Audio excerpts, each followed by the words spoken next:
I'm going to sing a song called Bridget Donahue, and it was written by the circus clown. He called himself the Rambler from Clare, Johnny Patterson, and he was born not too far indeed from where I grew up. I grew up in what's now Castle Troy. There were 6 houses there at the time, near the banks of the Shannon.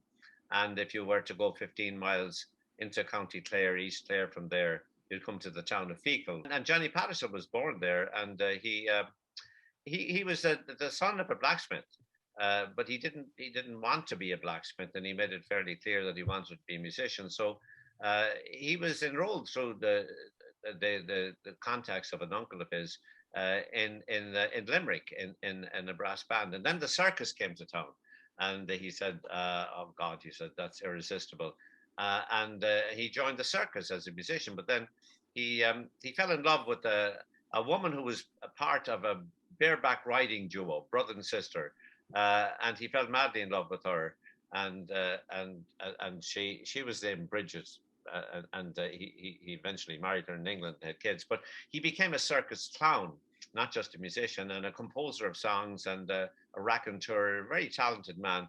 And he had 3 kids with Bridget. He went off to America. Not much is known about why, but I mean, he made a fortune over there. He was a circus clown in Philadelphia, in Chicago, in St. Louis, but eventually in New York. And that was the 1870s. And he was enormously successful, played in places like what's now Madison Square Garden.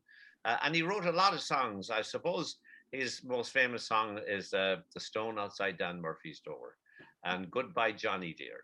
And they were songs I'm sure as Geraghty would have heard on the radio when I was growing up. And I had no idea who wrote them. You just listen to them. But Johnny Patterson came back to Ireland. He was in his late 40s, getting a bit tired of the road, reunited with the missus, and they bought a house in Belfast. But something happened anyway, and she ended up dying in a poorhouse. And Hardy Bradshaw's done all the really good research on Johnny Patterson. He never could quite figure out why that had happened. If Harry doesn't know, well, nobody knows. And he ended up touring in Ireland again, and he was in Tralee. Now, he would have been a home ruler, a Charles Stewart Parnell supporter, and he would have favoured home rule, but there were a lot of people who didn't, and we don't need to go over that. But in Tralee, according to one story, and it's the predominant story, he sang a song of his own composition, which was very much a pacifist song. Didn't go over with the hardline Republicans at the time. He was a Parnell supporter, and the hardliners weren't. And there was, according to one story, a melee, and he was hit over the head with an iron bar, one way or the other. And he drank a lot. Now, I have to say that. He ended up in Tralee Hospital, and he died there of his injuries. But when he was in America, he composed a song called Bridget Donahue. And when he came back to Ireland, he split up with the wife, and then he met a woman called Bridget Murray in a hotel in Westmeath, and he got married to her, and he dedicated the song to her, even though she wasn't a Donahue. And that's the song that I became attracted to. And then it was a kind of a renaissance of interest in Patterson songs in America. And that was the one I was attracted to, Bridget Donahue. Singing with Brenda Castles from County Meath, and there's she's living in Dublin, and she's a great harmony singer. And I met her in Bangkok for 15 years ago. She was coming through here on the way to Mongolia, as one often is, you might say. And I met her, and we had a few tunes, and I thought, God, this woman is something else. And so we stayed in touch over the years, and we're playing a lot remotely these days. But she's come to America several times. And then there's Hayley Richardson, one of the best young fiddlers in America. She's only 17. She's now the lead fiddler for Riverdance. Well, at least she was before it closed down, and she will be again. She's just an amazing young woman altogether. And I've been doing things with her as well. When it was live, I met her when she was 11, and I met her on the stage, and I said, "Who are you?" And she says, "I'm Hayley." So I had a chat with her on the stage. There were about 1,000 people there. That didn't bother her. And she launched into a set of Ed Reevy tunes from Philadelphia. That was great crack. And she's on it. And coming out of retirement after 51 years of not singing with her, Lucy Johnston is on this. For God's sake. And so there's the 4 of us, and we're singing Bridget Donahue. 'Twas in the county Kerry, miles from Clare, where the boys and girls are merry, and a patter and race are fair. The town is called Kilorglin, a pretty place to view, but what makes it interesting is my Bridget Donahue. Oh, Bridget Donahue, I really do love you. Although I'm in America, to you I will prove true. Bridget Donahue, I tell you what to do. Just take the name of Patterson, and I'll take Donahue.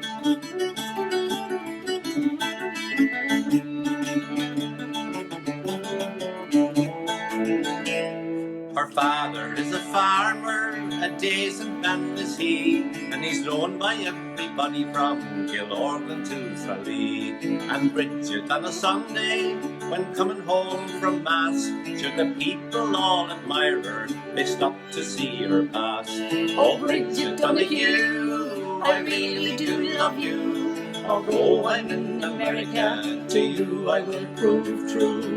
Bridget Donahue, I'll tell you what I'll do. Just take the name of Patterson, and I'll take W.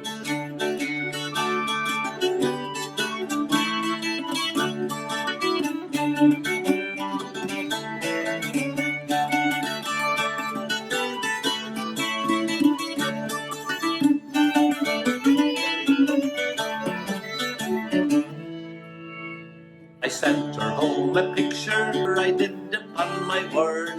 Not a picture of myself, but a picture of a bird. It was the American eagle, and says I, Miss Donahue, our eagle's wings are large enough to shelter me and you. Bridget Donahue, I really do love you. Although I'm in America, to you I will prove true. Bridget Donahue, I'll tell you what I'll do. Just take the name of Patterson, and I'll take Donahue.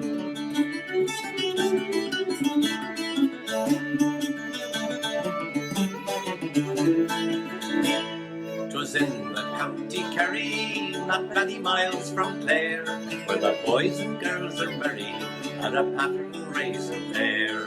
The town is called Kilorglin, a pretty place to view, but what makes it interesting is my Bridget Donahue. Bridget Donahue, I really do love you. Although I'm in America, to you I will prove true. Bridget Donahue, I'll tell you what to do. Just take the name of Patterson, and I'll take Donahue. I'm going to sing a song called McNally's Row of Flats, written by my favorite songwriter of the 19th century, or indeed any century in America, my favorite Irish-American songwriter. And I suppose when Irish people think of Irish-American songs, they think of When Irish Eyes Are Smiling, and Ireland Must Be Heaven, where my mother came from there, and Galway Bay. And they're part of the story too, as Frank Hart always used to say. It's all part of the same story. And it's part of what happened, the Irish when they went abroad. We have 60 million people in what we call the diaspora, I suppose, and they have their own stories and their own songs as well, and there are many different kinds of songs.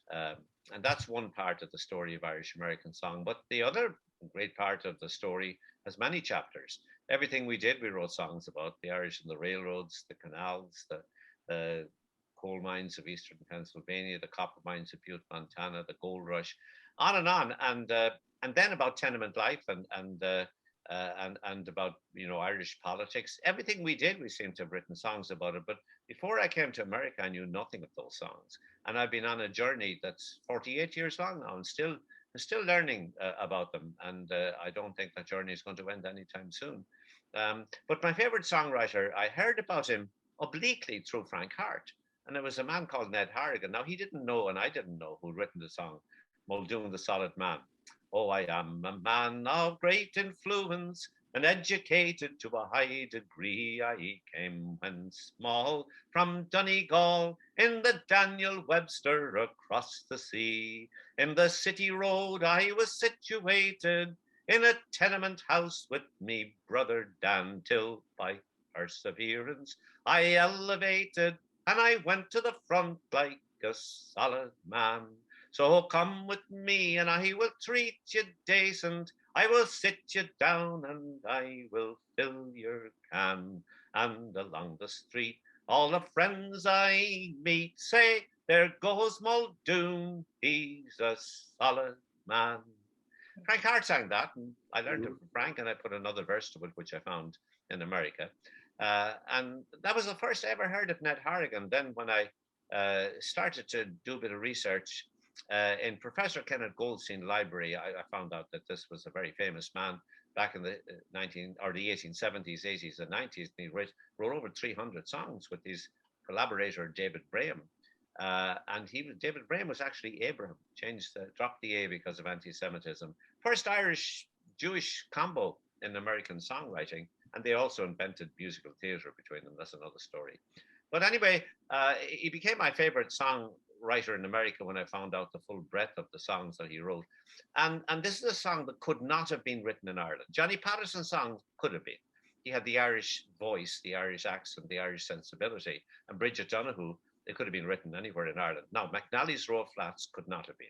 It had to come from tenement life. It had to come from people born in America or going on a one-way trip there, knowing that they weren't going back to anything. No nostalgia, just the fact we're here and we're not going anywhere. And we're meeting people we would never have met back in Ireland. We're meeting people from all ethnicities, all races, all ways of life, all classes and creeds. And one of the things that Harrigan never did in his songs, he never stressed anything about religion. No deity. It was secular, if you want to use the word. And McNally's Row of Flats, it was written about tenement life where we met people from all ethnicities and all races, and we ended up living together and having to get on together. And the song is called McNally's Row of Flats, and I love to sing it.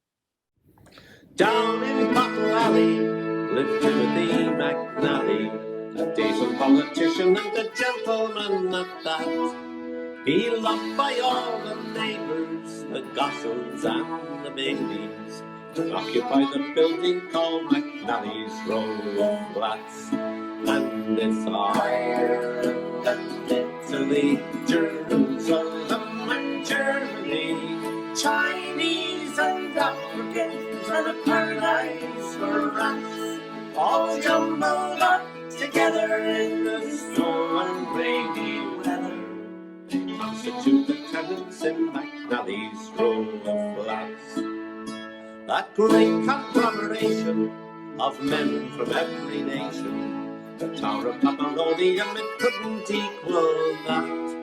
A peculiar institution where the brogues without dilution rattled on together in McNally's Row of Flats. And it's Ireland and Italy, Jerusalem and Germany, Chinese and Africans and a paradise for rats, all jumbled up together in the snow and rainy weather. They constitute the tenants in McNally's Row of Flats.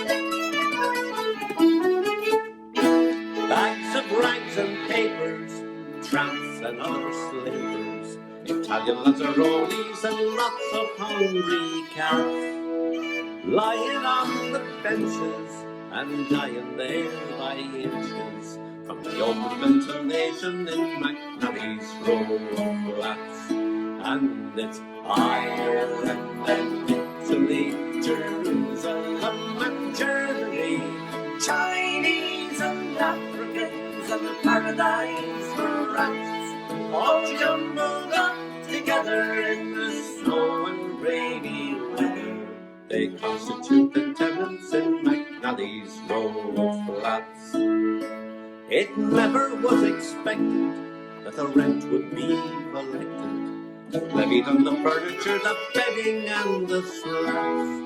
And it's then you'd see the rally as they battled down the alley, evicted from the building called McNally's row of flats. And it's Ireland and Italy, Jerusalem and Germany, Chinese and Africans and the paradise for us, all jumbled up together in the snow and rainy weather. They constitute the tenants in